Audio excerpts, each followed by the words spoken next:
Oi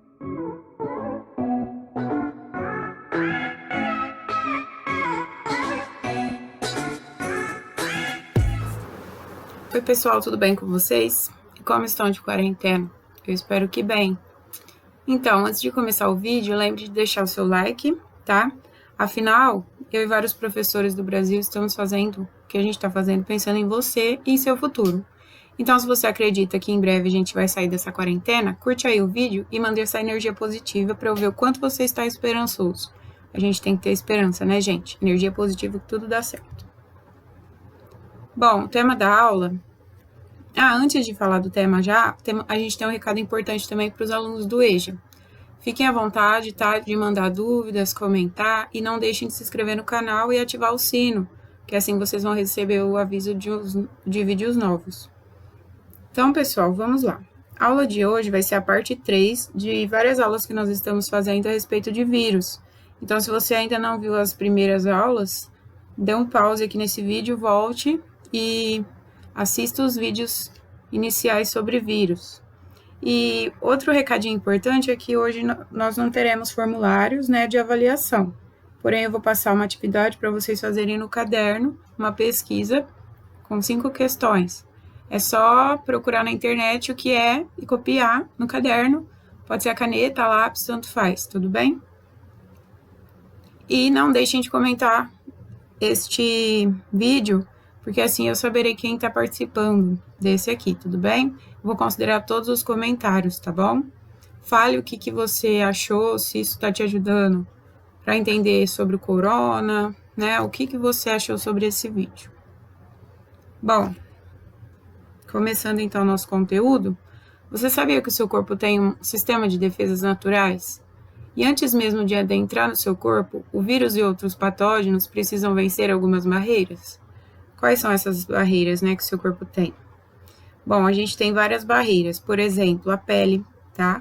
Então, a pele serve para proteger não somente nossos órgãos, né, o sangue, né, e manter o seu corpo protegido de fatores externos. O muco, que está presente nas mucosas, que está no nariz, no caso, né, um exemplo, no vírus da gripe, tá? Acaba te protegendo.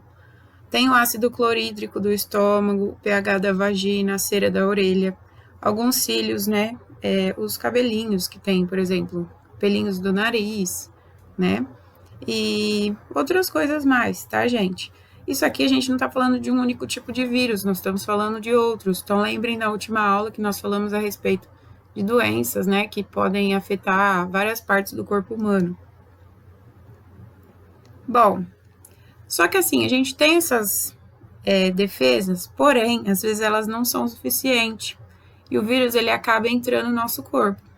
E aí, o que será que vai acontecer lá?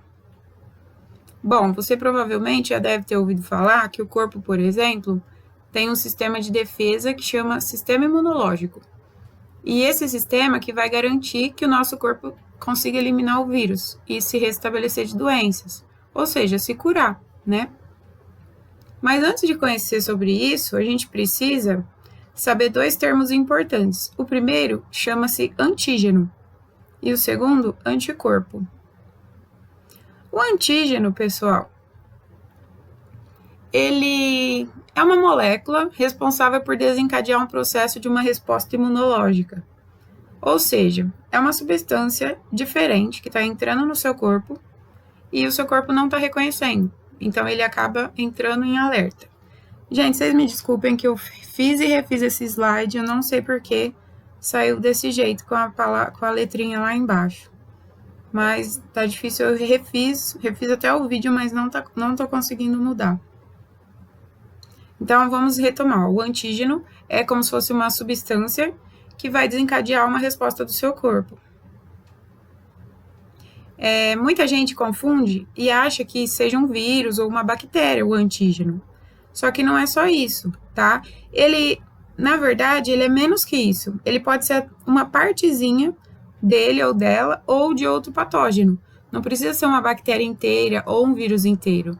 E essa molécula pequenininha que vai desencadear a resposta do sistema imunológico de 2 células brancas do sangue, ou os linfócitos, né? Linfócito T ou linfócito B. ou então até os dois ao mesmo tempo. Então, isso que é o antígeno. Agora, anticorpo, aqui também não sei porquê, mas está cortando a letra A aí. O que é o anticorpo? É uma proteína que é produzida por um glóbulo branco específico, que é o leucócito. Ele é chamado de linfócito B. Então, o anticorpo ele é produzido. A gente já vai ver a função dele, tá? A função dele, no caso, é reconhecer o antígeno, que é aquilo que está ocasionando um alerta no seu corpo. Bom, essa relação de antígeno e anticorpo, ela é extremamente importante, pois ela é uma relação altamente específica. O que significa isso? Cada anticorpo que é produzido, ele é produzido por um determinado tipo de antígeno. Então, cada anticorpo produzido, ele vai reconhecer um antígeno específico, causando uma resposta imunológica que a gente chama de resposta imunológica adaptativa. Como se fosse um esquema chave-fechadura. Parece um quebra-cabeça aí, não é? Então, é assim que vai acontecer nos anticorpos. Cada anticorpo produzido entra em ação em um antígeno específico. Então, vamos imaginar o seguinte. Uma bactéria ou um vírus entrou em sua corrente sanguínea. Primeiramente, algumas células de defesa do seu sangue vão entrar em contato com ela.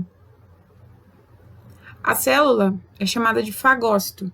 Essa célula realiza o que a gente chama de fagocitose, que é tipo um processo de ingestão e destruição de algumas partículas no corpo. Elas podem matar bactérias, vírus, pedaços de tecidos necrosados e ajudar contra infecções. Bom, essa célula, chamada de fagócito, ela pode ser um neutrófilo, um monócito ou um macrófago. O macrófago é um pouco maior e vem da diferenciação do monócito. Esses são apenas os nomes das células, não se preocupe com isso. É só para você entender que eles que realizam a fagocitose. Bom, então essa célula chega e ele vai englobar a bactéria ou o vírus e vai destruir como se ele estivesse se alimentando ali. Estão vendo como ela faz? Mas nesse processo, ela vai pegar dessa bactéria ou desse vírus aquela porçãozinha que eu disse para vocês de molécula que a gente chama de antígeno. Pegando essa molécula, ela vai apresentar esse antígeno a uma outra célula do sistema imunológico, que é o chamado linfócito T4. Se preferirem, a gente pode chamar ele também de linfócito CD4 ou linfócito T auxiliador. Ao reconhecer esse antígeno, o que ele vai fazer? Ele vai dar uma ordem a um outro grupo de células chamados linfócitos B, que é essa rosinha que vocês estão vendo aí. Esse linfócito, por sua vez, ele vai ser responsável pela produção de anticorpos, tá? E ele vai produzir devagar em pouca quantidade. Então, esse aqui é o primeiro, o que a gente chama de resposta primária do nosso corpo. Tudo bem? Até aqui? Bom, lembrando que isso vai acontecer específico. Então, não vai acontecer para outras bactérias que entrarem ali, por exemplo, ou outros vírus. Ele é específico, então vai ter lá o anticorpo para aquele antígeno, certo? Aquela doença ou aquele vírus ou aquela bactéria que estiver ali naquele momento, é momentâneo.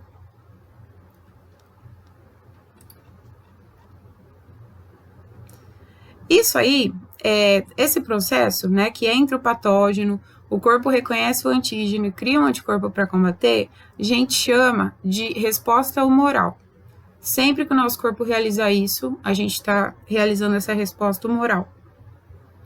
Só que a partir da produção de anticorpo, os linfócitos B do corpo, eles vão se diferenciar em umas outras células chamadas de células de memória imunológica.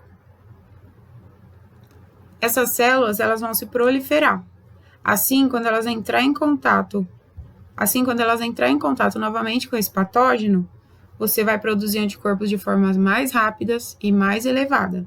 Então, essa célulazinha vai começar a fazer uma produção super rápida, tá? Feito isso, rapidamente, se você entrar em contato novamente com o vírus ou com bactérias assim, você não vai pegar a doença, você está imune, que é o que a gente chama de resposta secundária, certo? Então, aqui eu coloquei para vocês, ó, em uma segunda investida desse patógeno, nosso corpo, a produção de anticorpos será mais rápida em maior número. Gente, desculpa de novo, tá escrito aí resposta secundária. O A deveria estar ali em cima, mas eu não sei por que o meu celular não está querendo deixá-lo ali. Certo? Assim, a pessoa está imune. E aí, pode acontecer uma coisa que eu não falei. Imagina, por exemplo, que mais adiante essa pessoa entra em contato novamente com essa bactéria ou com esse vírus. Ela vai desencadear uma resposta imunológica rápida. Desencadeando ali rapidamente, o que vai acontecer? Vai eliminar aquilo ali, a pessoa não vai ficar doente novamente daquilo, certo? Porém, pode acontecer uma mutação, né? Por exemplo, o vírus. Imagina que uma pessoa pegou um tipo de vírus, da gripe, um exemplo. Aí ele já está imune, então a linha de cima aí seria ele imune àquele vírus. Porém, no ano seguinte, imagine que ele pegou um vírus, porém com o antígeno está modificado. Então, vocês percebem aí que não encaixa, né? Não encaixa o anticorpo no antígeno. E aí, o que aconteceria nesse caso? Nesse caso, esse anticorpo não serviria, a pessoa provavelmente vai ter a doença novamente, ela vai começar todo aquele processo de fabricação do anticorpo. E aí você vai ter que ficar doente e vai ter que continuar, né? Começar tudo de novo, reiniciar todo esse processo, ficar doente, porque o anticorpo que ela possui ali não é para aquele vírus, não é o mesmo. Tudo bem? Deu para entender isso? Bom, qual é a pesquisa de vocês, então? Vocês vão copiar e responder, pode ser a lápis ou a caneta, eu tô falando isso, tá, gente, por conta dos sextos anos. São 5 questões. Primeira, o que é imunidade, o que significa imunidade, pode procurar até no dicionário, tá? Segundo, o que significa patógeno. Terceiro, o que é um antígeno. Quarto, o que é um anticorpo. Quinto, qual é a diferença entre vacina e o soro. Essa quinta pergunta aí a gente vai falar na próxima aula. Tudo bem, pessoal?